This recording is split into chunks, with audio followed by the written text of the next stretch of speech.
এই যে তুমি এখানে, আর আমি কখন থেকে ডাকছি, শুনতে পাচ্ছ না নাকি? শুনতে পাচ্ছি তো, এসে থেকে তো শুনেই যাচ্ছি। কখনো তোর, কখনো তোর বাবার, কখনো তোর দাদুর, কখনো তোর ঠাম্মির, এসে থেকে শুনেই যাচ্ছি। তুইও বল কি বলতে চাইছিস? এই যে এই জামাটা কালকে কেচে দিতে বলেছিলাম, এখনো কেচে দাওনি।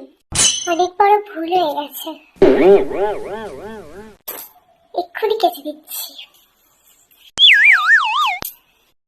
মা কোথায় গিয়েছিলে? বাজারে গিয়েছিলে? আমাকে তো বলতে পারতে, আমিও তোমার সাথে যেতাম। ভুল হয়ে গেছে মেম সাহেব, এবার থেকে যেখানেই যাবো আপনাকে বলে যাবো।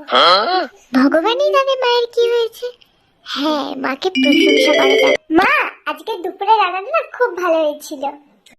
25 বছর ধরে রান্না করছি, রান্না তো ভালো হবেই। মা একটু জল দেবে? Thank you. আর কিছু? চা, কফি, বিস্কুট? বলুন না, আমি এনে দিচ্ছি। বলুন। তুমি বলতে পারতে, আমি গিয়ে নিয়ে আসতাম। তো যাসনি